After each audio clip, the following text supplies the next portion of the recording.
having those and having those ready. I am going to use them.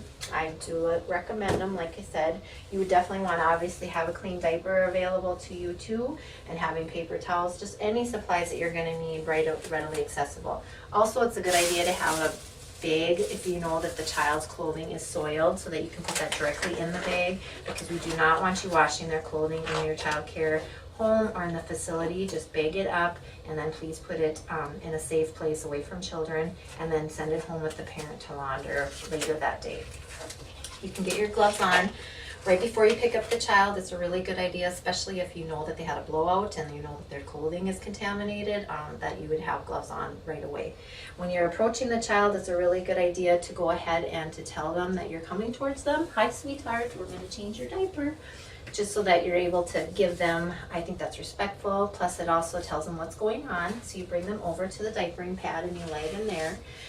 Toys, I get a lot of questions about toys. Nothing should be within reach. Like if you have a mobile, to have that, you can have a visual high above them, but not to have anything that they could touch or hang on to, because that gets contaminated. The other thing to think about is if they have any pacifiers, to please take those away just while you're diapering, just because that's something that also can get contaminated.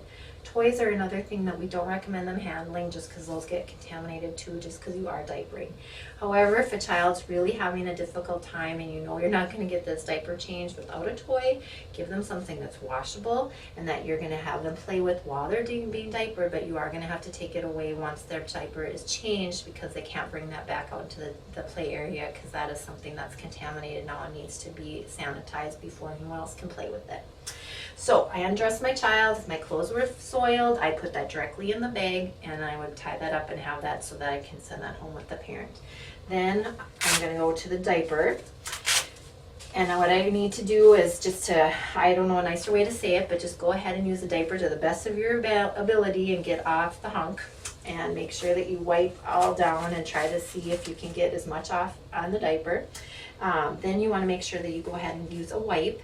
And you always want to wipe from front to back, especially for little girls, because you want to make sure that you're not wiping any poop into their urethra, because then they can get a bladder infection.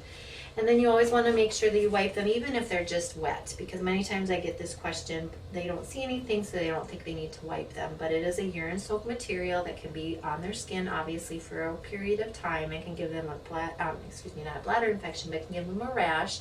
And it also is a nice way to just to have them smelling nice to clean their bottom off. I would like that done to me someday if I'm ever wearing a diaper. So you go ahead and take off the diaper, and then you want to drop this in a garbage can, preferably a step garbage can nearby.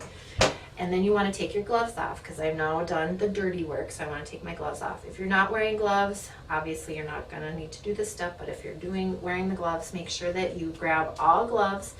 You don't want to scoop underneath your glove, because then you're going to contaminate your hand or your wrist. So go ahead and grab all glove, and then you want to take it and ball it up. And then you want to make sure that you're taking the other hand, and then you can scoop underneath it, and then you can dispose of the glove. The other thing to think about is that for safety is, where was I, because you're going to have to take your gloves off while you are not having the child, having a hand on the child. So please stand really close to the child when you are taking your gloves off. Then I would take the wipe for my hands. And the reason being is just because if I did get anything on my hands, maybe I wasn't wearing gloves, was definitely important. But if I was wearing gloves, I could have gotten something on my hand when I was taking off the gloves. So then that's why I want to wipe my hands. Then you always want to wipe the child's hands with a third wipe. Even if they're just wet, doesn't matter. Every single time, please use the wipe on their hands. Because what happens is that many times they're going to explore what's in their diaper area, and this is a good way of getting those germs off their hands. And disposing of the wipe. Then everything should be clean. My hands, child's hands, bottom. So then this is where we touch the paper. If you're not using paper, you don't need to worry about this, but the paper is just folded over so you have a clean surface for when you're sliding the clean diaper underneath the child. Take my clean diaper, slide it underneath the child, and then if the child does need any diaper ointment, I've got this ready, that this is where I would apply it to the child's bottom. If I don't need any, maybe you notice the skin is fine, then we don't need to worry about that. Then we would go ahead and get the diaper fastened. And like I tell everybody else, it probably looks like you could have probably made supper by now, or lunch, because it looks like it's going to take forever. But really, once you get in the swing of things and you start practicing it, it just becomes second nature and it goes really quick. So I got the diaper, it's fastened, then this is where I get the child dressed. One thing to remember here is that we just want to make sure the child remains lying down while you put their clothes on, or you can hold them also and try to get their clothes on. The biggest mistake I see is just having children standing on the pad itself. And what happens is that they've actually done studies where the child will get germs from diapering, food germs on their feet, and then track them through your child care area. So this is something we want to avoid doing. So making sure that they either lie down or you're holding them just so their feet aren't standing on the pad. Then we would like you to bring them over to a sink for hand washing. If they do not have head and neck control, the hand wipe that you used or the wipe during the diapering procedure is considered to be okay. But if they do have head and neck control, we would really like them brought to a sink. So bringing them over to a sink, and this is really important to do, soap and water, just like how we want to wash our hands, is just fine for an infant. If you are wondering about how getting them up to the sink, you can hold them and use the sink like this. Another question I get is sometimes providers' backs, they're wondering how to get the infant up, and it's hard on their backs when you're changing so many diapers a day.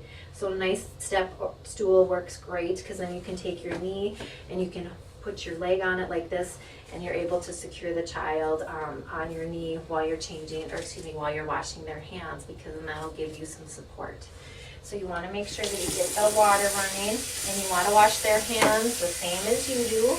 And like I said, we'd like you to do it for 20 seconds now, which I know seems like a really long time, but you can make this a really nice experience too for the child by, singing songs, talking, counting, anything that's going to help you with the 20 seconds. And washing their hands. Okay, sweetie. You get their hands washed. And then you want to make sure that you leave the water running. Take a paper towel and dry them off. Because it's really important to get the water off their hands too, because if we leave their hands wet, they tend to dry out faster and their skin might get really sore if we're washing their hands a lot. So please dry off their hands well. Taking the paper towel as your barrier and shutting off the faucet. Then you put your infant somewhere where they are in a safe place. Okay, honey, here you can go play again.